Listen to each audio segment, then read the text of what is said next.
Okay, take it away.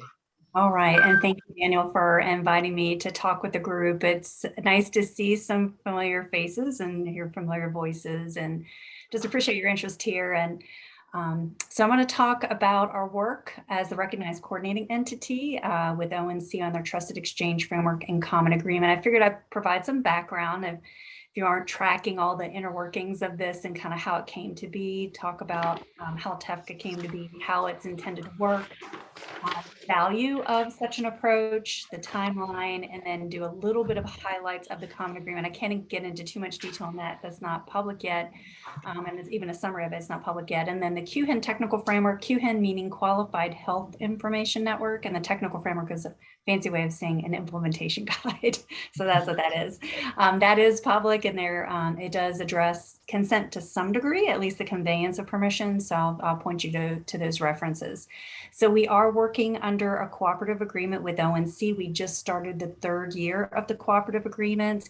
And so really none of what I'm going to share today is really an official position of ONC or the government. And this is not a regulatory framework. This is a voluntary approach. And I can tell you a little bit about why it came to be and how. So why do we need a trusted exchange framework and common agreement? Well, Congress heard a lot of frustration from healthcare organizations and others that they sometimes had to join multiple networks or that they couldn't get access to every party or actor that they wanted to share information with, and that this created really a proliferation of arrangements between healthcare organizations, plans, public health, payers, others, that they either didn't participate in health information sharing at all, or if they did, it was in more of a patchwork fashion. And so they, even though Sequoia, I can give a little bit about our background if you're not familiar with us, we've been involved in working in nationwide health information sharing approaches, predating the organization, which was formed in 2012. And we actually supported an endeavor that ONC incubated and started, moved to the private sector. It's now called the eHealth Exchange. It's been spun out. It operates under its own entity. But the private sector's version of TEFCA has existed before 21st Century Cures. And that's an effort called Care Equality, which itself was really in its infancy or early stages of adoption when the 21st Century Cures Act was passed. So at the time, this was an opportunity for Congress to say, well, if the private sector doesn't respond, this gives, the government an opportunity to weigh in. At that time, there was still, pain points around that. And so the idea was that there needs to be a way, just like in banking and telecom, for these networks to have a standardized and trusted way to interconnect with each other so that a participant and organization can select their home network and then have that be a gateway or an opportunity to really connect to everyone else. And so that was the concept around which TEFCA was formed. So the Cures Act will actually directs ONC to convene stakeholders to develop or support a trusted exchange framework and a common agreement. And so since the body of law does not encompass every single aspect of a business or policy or technical consideration, that the one construct we have that's legally enforceable are contracts. And so they wanted ONC to either develop that agreement or they could support something that existed. And ONC, took a look at the landscape and, wanted to really have a framework that was government endorsed, that they developed with input from the private sector and other stakeholders, and to really put forward such an approach. So the idea here is that TEFCA would make that having such a network-to-network framework would make it a lot easier for folks to get access to information, whether you're a consumer and you're accessing and sharing information about yourself through a platform of your choice, for providers to get a more complete picture of one's care and across the continuum and not have to support so many different connections, even though honestly, it was for different transactions and different purposes. And, when policymakers heard, providers have to participate in multiple systems or networks, they, saw, well, wait a minute, maybe there's a way to simplify such an approach. Similarly, that there would be easier and more opportunities for state programs in public health and social services to participate in information sharing. Oftentimes there are gaps today in that regard, and same thing with payers. that there would be a value to that. So the idea is that having more ready access to information is valuable to each of those parties. But overall, the idea was to have a nationwide approach, to have a simplified way to connect information. This would be federally recognized and designated. So you have a federal endorsed approach for information sharing, and it would be based on standards and embody public policy goals and objectives. So that's, you know, sort of the benefits of going into it. So how is this intended to work? One quick question. You betcha.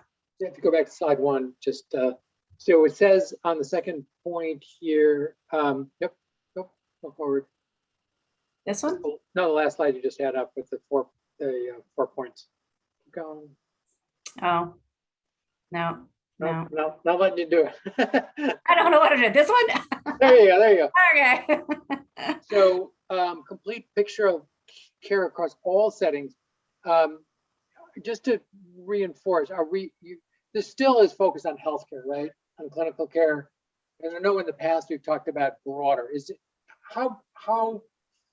where does the concentric circles go at this point in time or in the future, if you don't mind, if you have a sense? Yeah. So right now, and I'll get to a little bit more detail, but rather than, you know, keeping it a mystery, the idea is that there are defined purposes for which information can be exchanged, must be exchanged between QHINs. And because this is really about network to network exchange, knowing that when your world is going to be 1, 2, 3 steps removed from a QHIN, right? It should just sort of be baked in and just sort of the way it works. Just like, you know, I don't know what banking network my bank connects to because I can use my ATM card anywhere I go. Yeah. So it's going to be that seamless. The idea is that the exchange purposes are going to be for treatment, payment, healthcare operations, individual access, pursuant to an authorization, and benefits determination. Okay. Now, the information being shared, the starting point of that is starting with document-based exchange, but at a minimum, what can be shared is the US CDI. And actually, one of the things ONC has been asking us about is how do we future-proof this and also have more clearly outlined opportunities to bring in others and social determinants of health and other types of social services programs, et cetera, and what that looks like. So I'm super interested in what this group thinks. I mean, obviously this is a first opportunity to talk about this, and there are numerous other discussions I hope we'll have. Yeah, great, thanks. No problem, yeah. So how is it designed to work? So we have an official status as the recognized private sector organization to really work with ONC to develop the common agreement and the elements that are going to be put into practice and implemented by networks that want to be qualified or designated with a special status that makes them qualified health information networks. We will also provide an oversight role and governance for that. So our relationship with the RCE is directly with organizations and networks that want to receive this special status.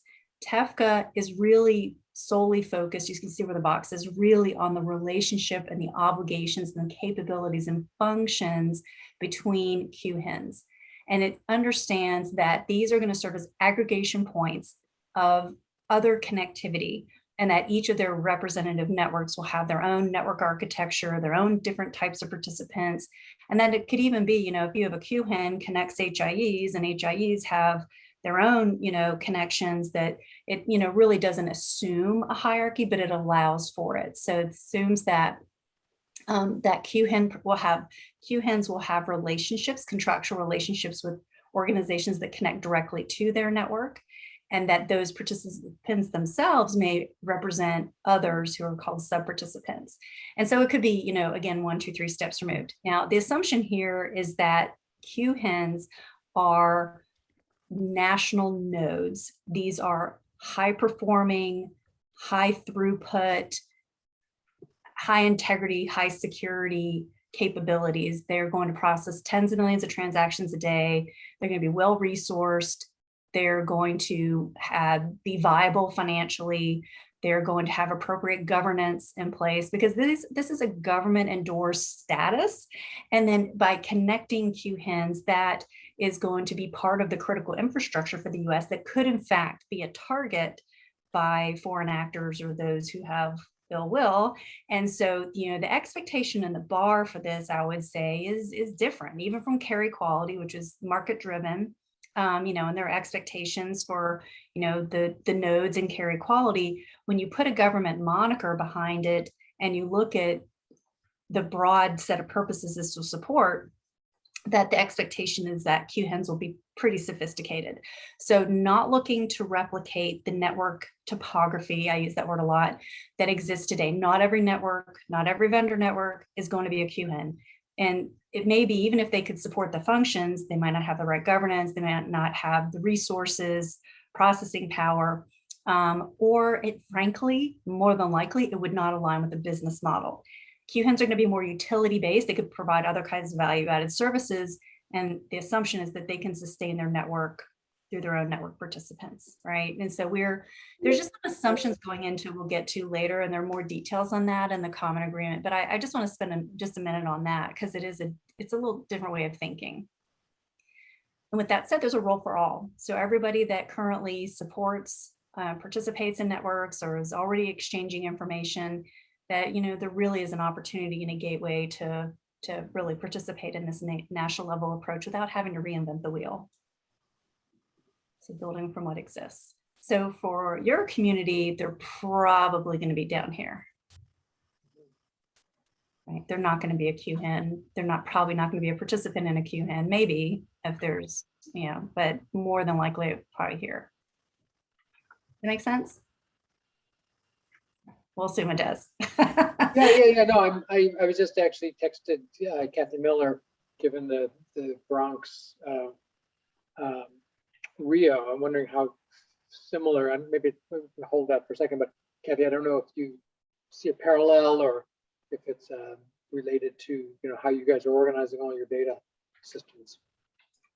So we're not a QHIN. We're not planning to become a QHIN. We don't have the robust structure or the financial wherewithal that Marianne is talking about to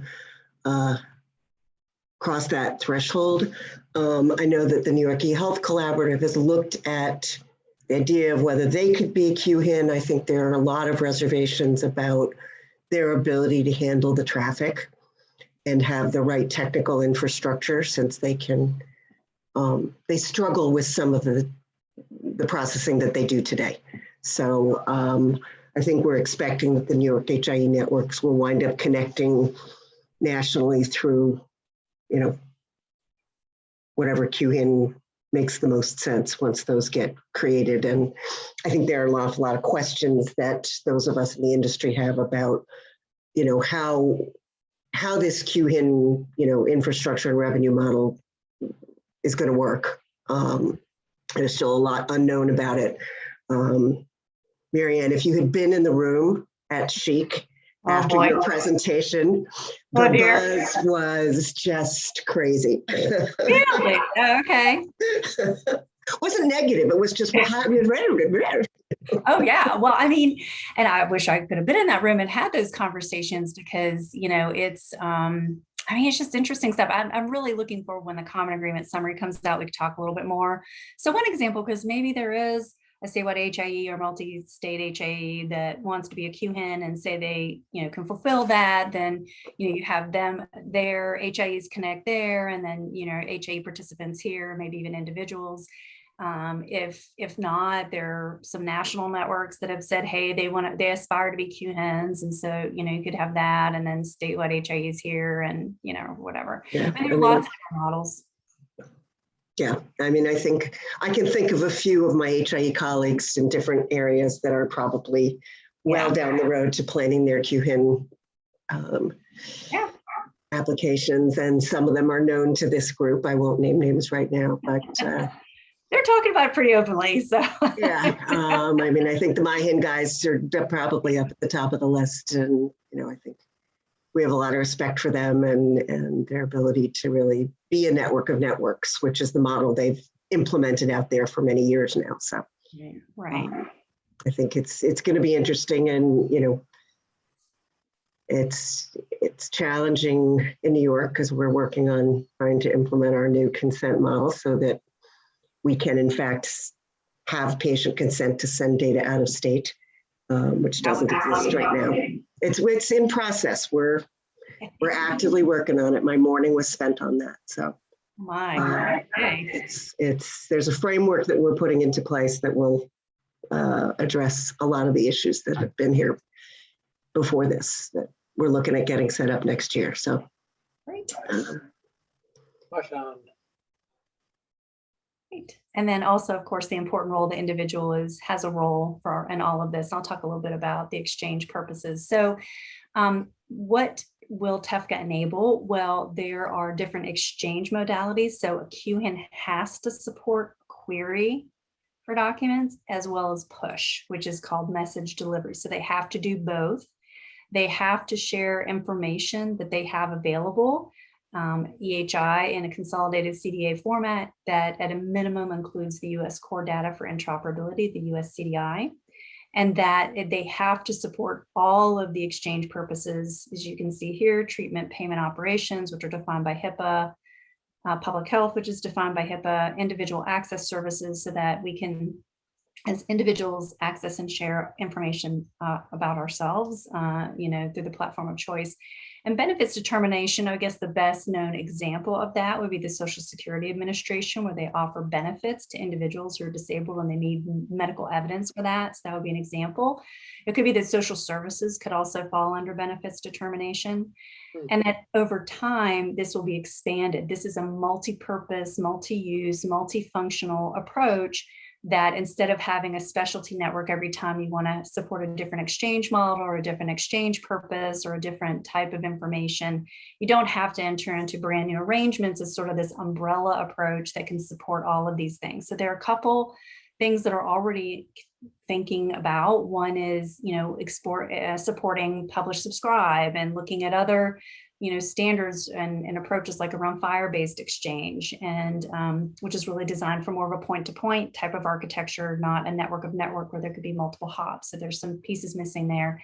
And then more recently, Mickey Tripathi, national coordinator, mentioned, what about research? Is it time to think about how that works as well? So this is assumed will expand over time. The type of data available would be expanded over time, but right now, really kind of starting with the basics. The principal difference between this approach and what exists on a wide scale basis today, Carrier Equality is an example, estimates they'll share 4 billion with the BEC CDAs this year alone. It took them 3 years to reach 1 billion and 2 years to get to 4. And that's the power of connecting networks. Now they support these functions and they support the consolidated CDA, but the only thing that has really gotten a lot of traction is treatment-based exchange. It's even though private sector framework accommodates these other purposes as well, there's no impetus to do it. And so having a government-backed approach, and particularly you overlay that with obligations to share for promoting interoperability and obligations to share information in compliance with anti-information blocking rules, all those things, in having a government endorsed approach is hopefully seen as a driver and a value for participation. So the QHIN message delivery, and for that matter QHIN query, I presume are based on IHE standards, care equality based functionality, not say direct secure messaging. That's correct. And I actually have a slide that goes through the standards. The idea here is, this is actually a good example of a network of HIEs, and if a QHIN serves multiple HIEs. The assumption is that in this case, the participant could support push messaging using whatever protocols they want. It's all intra-network. And how a QHIN even connects its participants could be using whatever protocols they want. So the assumption is some of these folks may be HISPs and that they just use what they support today. The difference is the protocols QHIN support to each other. So they may translate, reformat, or whatever to get it to a QHIN to QHIN format, which is XCDR, and actually seeking feedback on that, which I'll get to later. But yeah, the assumption is that to leverage based on what exists and not try to replace or really prescribe how all the connectivity occurs between a QHIN and its participants and between participants and their sub-participants here. That's all agnostic, so to speak, for the most part. And then here's an example. I was just going to ask, would there be some kind of requirement that, let's say, I mean, direct secure messaging works from, one account to another, right?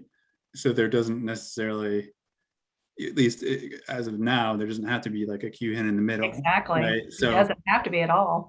Right. So is there some kind of assumption that the QHIN will be updated on a transaction or on that patient record, or is that just a separate, different type of transaction altogether? I think it's a separate transaction. I mean, how a QHIN accommodates their connectivity and their intra-network services and all that is left to the design of that organization, which is why there could be a number of networks that look at this and say, it's not really akin to our business model. It's not really relevant. If you're only supporting lab results routing, maybe it's a terrible example. I don't know. I'll just pick that out of thin air. It's not even an example we talked about with ONC, but if you're highly successful in supporting ADT alerts, I mean, how does this relate to what you do as your core service? Does it relate at all? Is it helpful? This is really looking beyond a particular geography and reach of a particular network, because there's not really one network that has universal coverage across the nation. Some are geographic based, some are based on services or different type of data or whatever. So there is going to be a patchwork of networks, but this is just simply to get them to connect where it makes sense. I mean, there may not make any sense at all. You might want to change the wording for federal agency to social system. Okay. Since I don't know of very many services that get delivered directly by a federal agency without having gone through either a state agency, a county agency, Yeah. community-based Head Start. organization, or whatever. Head Start. Okay. You found an example. So you said change it instead of federal agency. You said call it what again? I'm sorry. Social system or social services system. Social services system. Okay. For better or for worse, how social services get delivered varies from state to state. Exactly. Yeah. That's probably a bad example. So this is why we need to talk to you all, because this is not our world. It's your world. So you need to help us find the right nomenclature here and the good examples. So thank you for that. I'll definitely take that back. All right. So this is an exchange purpose example. I think this one is a push. And so in this example, a primary care provider participates in an HIE that is connected to a QHIN, and they want to send an immunization. Basically they immunize a patient and they want to send the record to a public health agency that's part of a different QHIN. And so they can just, basically initiates the push, the QHIN routes it to the other QHIN. There's going to be a directory of QHINs and their participants, and it'll route it down to the recipient agency here. Now we know that there is a lot of public health reporting that occurs within a geography or state, but imagine this could be an extender to get to other states as an example. So how valuable is this? It is voluntary. Nobody has to do it. We're really practical here at Sequoia. We focus on things that are real world operational. And so, having a nationwide approach that's simplified connectivity, and of course, there are benefits to participate, and hopefully it's easier for groups to have access to information, whether, and we did look at and have interviews with different groups representing networks, patients, state public health, and providers and payers. And so we've been working on value propositions. So there are a number of benefits for state governments and public health in particular, and supporting healthier populations, simplifying things, the way information, you're able to access and share information, and really augmenting the type of connectivity and services that exist already. There are challenges because, a national level approach is not going to address every variation of state law. It's not going to address every variation in consent. It's just, we recognize that there's funding challenges to modernize public health, for instance, and that, there could possibly be funding through Medicaid or, CDC, but that we've heard pretty clear that sustainability funding is a challenge. And then there are opportunities to support other use cases. This was geared toward public health because there was a public health audience we were talking to earlier this week, but same for social determinants of health. I mean, there's challenges there as well. Timeline is we are, really have the draft common agreement and QHIN technical framework are pretty much drafted. The QHIN technical framework is out for public input. We are waiting for approval from ONC to publish a summary of it, and then we'll get input through September, maybe early October. And then we are going to take all that input that comes from stakeholder groups, as well as a work group that's been in effect since last year that works with us under an MOU. There was an open public application process for that, and that's how we were able to identify folks that representative potential QHINs and participants and sub-participants. And then the idea is that this is published in Q1 of 2022 and then operationalized shortly thereafter, likely Q2. Now for us, a timeline is a plan. But the thing here is it's ONC, we got to get their approval. And even though the common agreement's been done since late July, we're still waiting for approval to publish a summary of it. Not even the whole thing. It's just a plain language summary. And we heard today that hopefully next week. So we'll keep our fingers crossed. So there are two components. One is the legal agreement that we would sign and that the QHINs would sign, and that there's some expectations that flow down. I think I just mentioned we're waiting for public approval from ONC. We'll publish the key elements and have a bunch of probably one overview webinar, 3 deep dives, and then get input publicly, from all stakeholders. Love to hear from you all. And then the common agreement work group, and then prepare the version for adoption. Now, I don't know that we have time to get into the depths of the QHIN technical framework, so I was going to jump ahead and just say this is an implementation guide. It's solely focused on QHIN to QHIN transactions. There are 2 exchange modalities: query, so looking for patients, asking for documents, retrieving them, and then push. These are the standards and profiles that are specified between QHINs. They have to support all of these. You can see the push is IHE XCDR. There will be a roadmap for FHIR. The TEFCA really, and what QHINs have to support is here in the middle between the initiating and responding QHINs. And it's just really in this column. And so whatever format, method that the source of the query or the source of the message submits to the QHIN is up to them. And there could be any number of hops between them, but you can see it both on the sending side and the responding side or receiving side that, it assumes that there could be any number of connections behind that QHIN. So really the focus for these standards is just QHIN to QHIN. There are some technical functions that do flow down to participants and sub-participants. So there is a section of the QTF, QHIN technical framework, that addresses this. It's mainly around payload. So certain expectations around consolidated CDA, setting available demographics used for matching, including the USCDI data classes. You have to be able to parse an instance of an access consent policy. I actually have a copy of that pulled up, and then security. Now, the other requirements in terms of how patient lookup functions and how a QHIN connects to its participants is up to the QHIN. That is, not really in scope for TEFCA. And so I was going to show you all this document because I know you're hot on consent.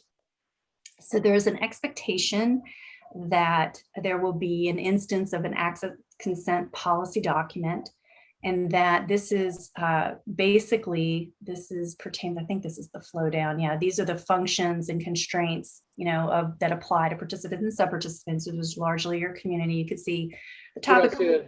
Marianne, sorry, we don't see the new, I think you have to restore.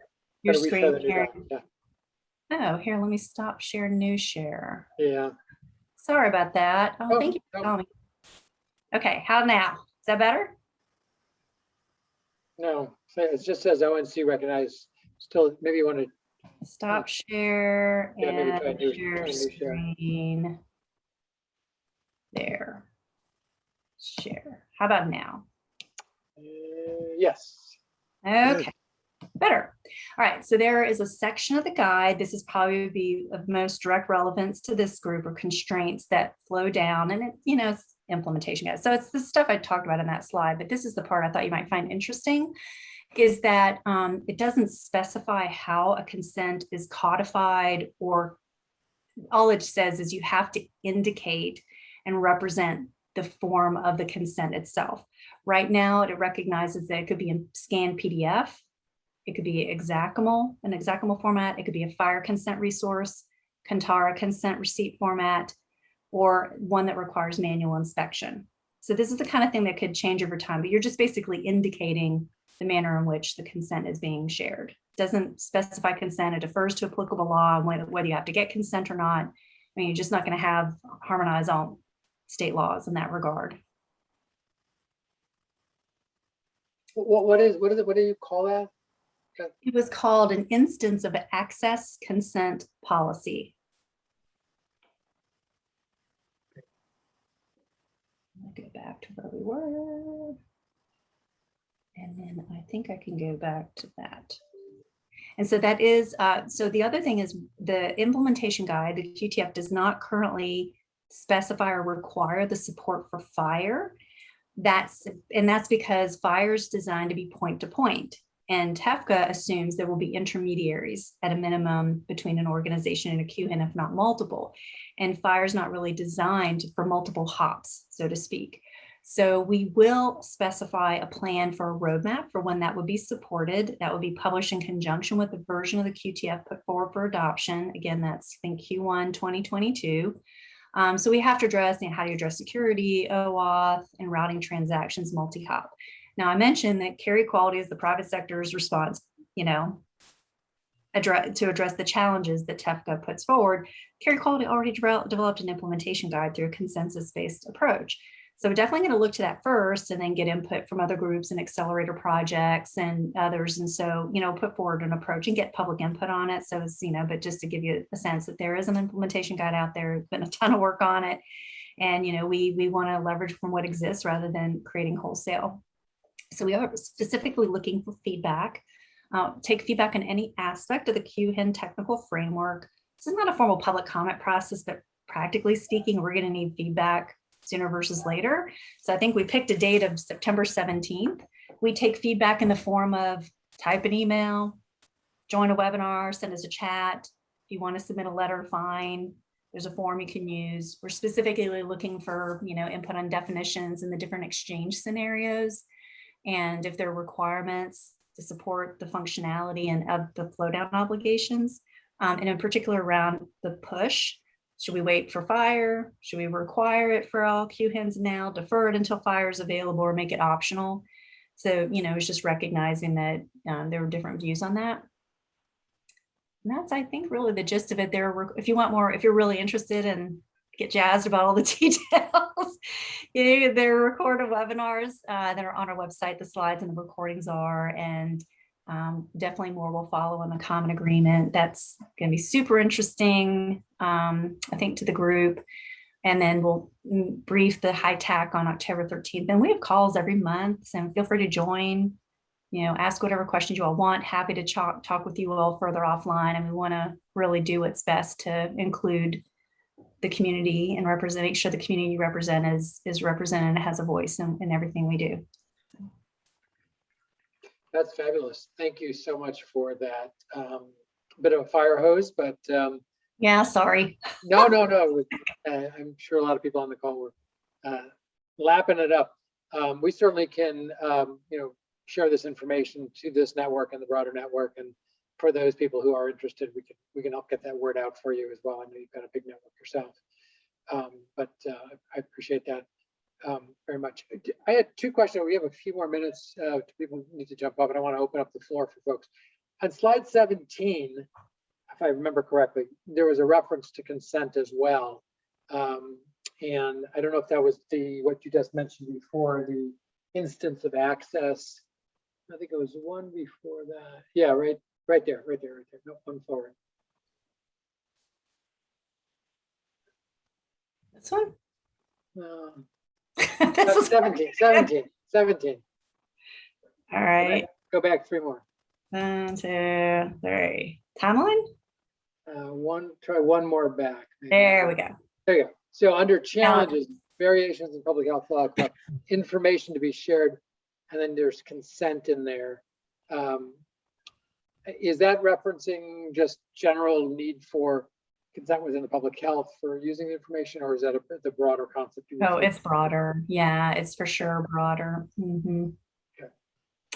And it's not just a variation in laws. And of course, this law was tailored for public health, but it's also, is there a standardized way to represent it? Because right now we have to kind of take everything. You got a PDF, you got Xacamol, you got Fire, Kantara. I mean, is there another way to express it?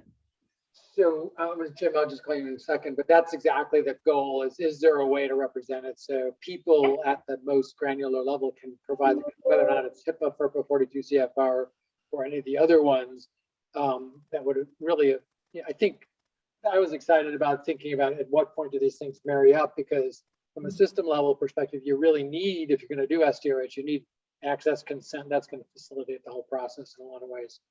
So For sure. That'll be interesting. One other quick thing before Jim, at USCDI, I think they just accepted some of the gravity SDOH factors in there. So when you referenced that would include that latest version of USCDI as well? So there is a process for change management around the USCDI that's in the common agreement itself. So right now, the initial version is just V1. Okay.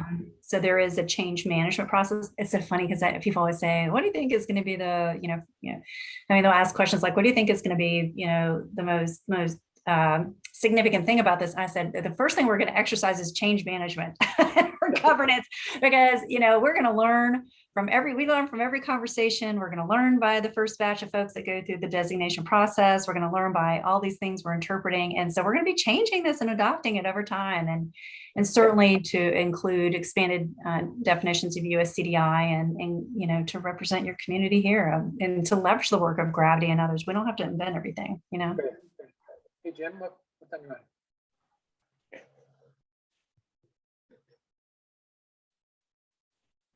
Did you say me, buddy? You're a little. I did. Okay, fantastic. Yeah, no, real quick. I'll submit this. I'm happy to submit this to the feedback loop, Marianne. It's great to see you again. But when it comes to those challenges around jurisdictional consent and programmatic rules, we're doing a bunch of work in the Linux Foundation right now around rules engines and trust registries that for a use case are oriented to travel, but there are parallels in the context of, for any multi-jurisdictional consideration where I have a credential that says I have a vaccine or I have a test. What are the rules on Thursday? What are the rules from going from Cleveland to New York to Singapore? What do I have to do, and how do I apply those rules in transformation so that I have a credential and that credential is valid and gets a green check when it goes through? And a lot of those considerations for transformation would apply here, where I have a consent document in New York and I'm concerned about what it means when it gets to Washington, and what does the rules engines do for processing that for transformation based on conditional, circumstances. Oh, for sure. Very much multifaceted, very much so complicated. It's kind of nice we don't have to solve consent. We just have to address it.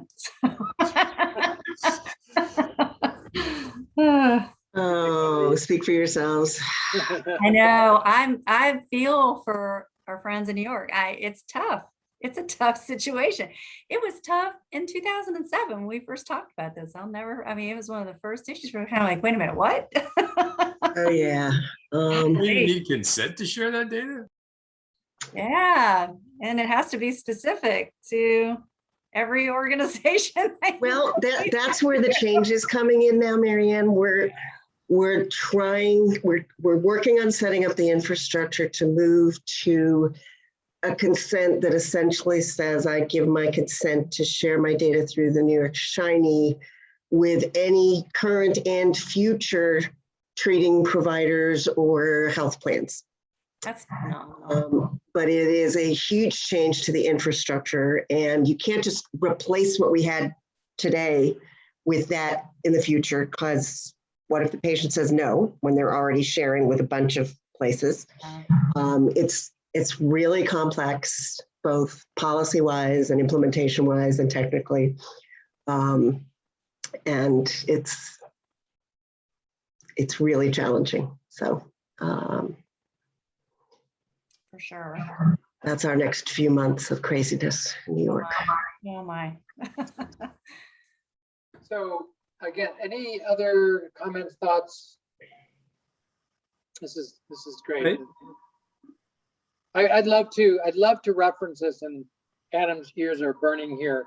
But I want to make sure we're referencing this in a, obviously not in all the glory of the details, but I want to make sure we reference this in terms of sort of our future, where the future is headed in terms of consent, and how it fits in to the larger initiatives that are happening at the federal level, because there has been so much recent interest and awareness of this probably ridiculous effort we're attempting, but to be able to point at it and say, all the pieces kind of connect, maybe not today or next week or next year, but they're on the way to it, and there's a place for it. So we may come back to you and ask you, maybe one of the diagrams I just sent along might be a great way, maybe the paragraph saying, hey, TEFCA comment, it's in our peripheral vision, or it's in our vision. We're going to get to it. We're aware of it, and we're in conversations to make that happen. So Daniel, can I ask Marianne a question? Hey, Marianne. Hey, Dan, it's good to see you. You too. What would your counsel be? And I know it's an awkward question. Your recommendations for consent, given your purview, which is just so great, right? As we look forward and try to drive consensus and convergence on this very challenging topic, is it by state, Marianne? I mean, what would your vantage point, what would you recommend? You mean in terms of trying to have more consistency in requirements? Conformity in consent, giving care equality, e-health exchange, RCE. We have long said there was a need for a computable consent that can address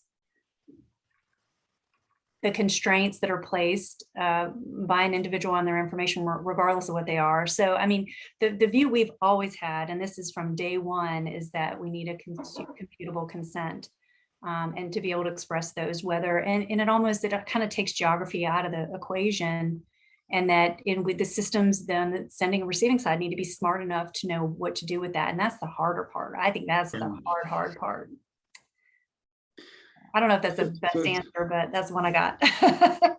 That's actually kind of a good segue into my question, which is you have these two different kind of models, and it's very intriguing to me that Argonaut has been on both sides of the models, right? So you have the Argonaut where it's the point-to-point model, and you guys built, you did the first draft of this national directory where you could put FHIR endpoints, you could put any number of types of endpoints. And then you have this other model, which is you have this intermediary, right?